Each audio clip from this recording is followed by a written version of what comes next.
Listen to these 4 notes. Now listen to them again, slowly, one pair at a time. C up to E, that is a major third. E up to G, a minor third. G up to the C above it, a perfect fourth. Every melody you have ever loved is built exactly like this, a chain of intervals, one link after another. And if you can name each link by ear, you can take songs straight off a recording, no sheet music, no guesswork, just your ears and a keyboard. That is the skill this video builds. 2 notes rise, and you name the distance between them on the spot. You will get 3 tools for the job, a famous song for every interval, the character each interval family carries, and a drill for the pairs everyone confuses. Then 5 quiz questions will put your ear on the spot. First, though, be clear about exactly what your ear is hunting for. Start with what you are identifying. An interval is the distance between 2 notes, measured in semitones, exactly as you learned in the interval series. From C up to G is 7 semitones, and 7 semitones has a name, the perfect fifth. Here it is as sound, one note, then the other. The names are already yours. What changes today is the direction of the connection. Until now you have worked from the keyboard to the name, see the 2 notes, count the gap, look it up. Ear training runs that journey backwards. The sound arrives first, with no keyboard in sight, and your job is to pull the correct name out of the air. Try it now. 2 rising notes. Name the distance before I do. That was the same perfect fifth you just met, 7 semitones, no counting required. One boundary for this episode, every interval today is ascending, meaning the second note is higher than the first. Falling intervals, and 2 notes sounding together, are separate skills with their own episode. One direction at a time is how recognition sticks. Your first tool borrows memories you already own. Every ascending interval opens some famous tune, so instead of memorizing an abstract distance, you attach each sound to a song you could hum in your sleep. 3 examples. Here is a small step. Those are the first 2 notes of Happy Birthday, so that step is a major second. Now a bigger leap. That leap opens Twinkle Twinkle Little Star, and it is a perfect fifth. And now the widest leap of all. Somewhere over the rainbow, the first 2 notes, and that is an octave, the same note higher up. So when a mystery interval plays, hum upward from its first note into each song you know, until one of them fits. The moment a song fits, you have your name. One honest warning, though. The anchor is a training wheel, not the destination. It gets you correct answers from day one, and every correct answer strengthens the real recognition growing underneath. Near the end of this video you will hear what the anchors eventually turn into. Tool 2 is broader.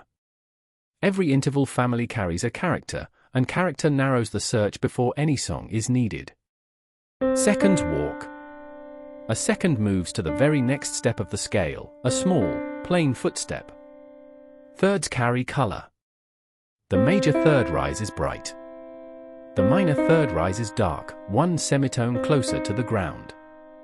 That is the same call you trained on chords, now 1 note at a time.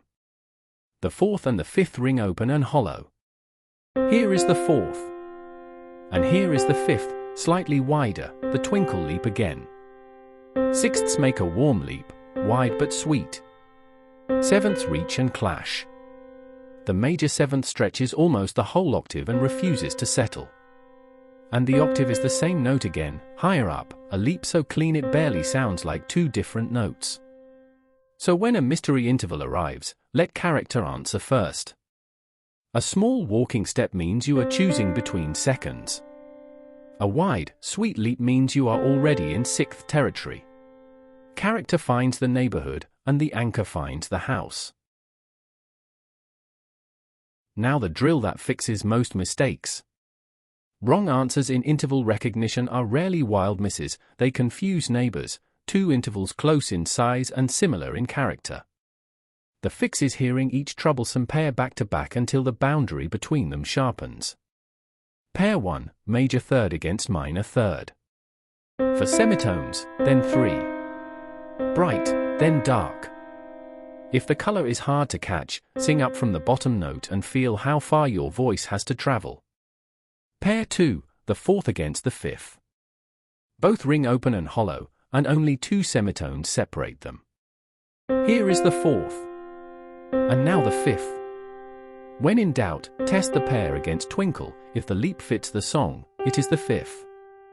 Pair 3, the major sixth against the minor seventh. Both are big leaps into the upper reaches. First the sixth, then the seventh. The sixth lands sweetly and could rest there forever. The seventh lands with a pull, wanting one more step upward. Drill pairs like these on their own, not the whole deck at once. A boundary your ear has crossed 100 times stops being a boundary at all. Quiz time. 5 ascending intervals, each starting from a different note, so you cannot lean on one root. After each question, say the name out loud before it appears on screen. A spoken guess is what wires the connection, a silent shrug trains nothing. Ready?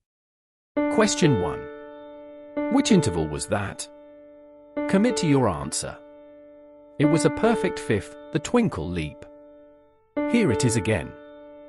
Question 2, a smaller one. Take your time. Decide before the reveal. That was a minor third, 3 semitones, the dark color. Question 3, a wide one. Hum your way up if you need to. Lock it in. That was an octave, the same note higher up. Listen once more. Question 4, a small one again. Say yours now. That one was a major second, the happy birthday step. And question 5, the last. Final answer. The last one was a major sixth, the warm leap. If you named 3 or more, the method is working. If you named all 5, your ear is already ahead of most people who play an instrument. Either way, the quiz is repeatable forever, a new day, a new 5 spoken answers every time. Here is what all that guessing eventually buys you. Listen to this one. An octave. No humming, no searching through songs, the name simply arrived. That is what enough correct guesses turn into. You stop hearing somewhere over the rainbow and start hearing the octave itself, the way you read a whole word at a glance instead of spelling it out letter by letter. One more. A perfect fourth, named instantly, open and hollow. The anchors never need to be retired on purpose. They quietly fall away on their own, because direct recognition becomes faster than the detour through a song. And every committed guess, right or wrong, shortens the detour a little more. So do not worry about leaning on the songs at the start. Lean hard. The training wheels come off by themselves, usually before you notice they have gone. So ascending intervals become names through 3 tools working together. Anchors borrow a song you already know. Characters narrow the family before you even begin to search. And confusable pairs, drilled side by side, sharpen the exact boundaries where mistakes live. A few spoken guesses a day will turn all of it into instant recognition. But your ear's work is not finished, because melodies do not only rise. Listen to a perfect fifth going up. Now the same 2 notes falling. It feels different, and the anchors you built today will not catch it. And sometimes there is no first and second note at all, just both notes at once, a single combined color. Falling intervals and harmonic intervals are their own skills, with their own tools, and they are exactly where this series goes next.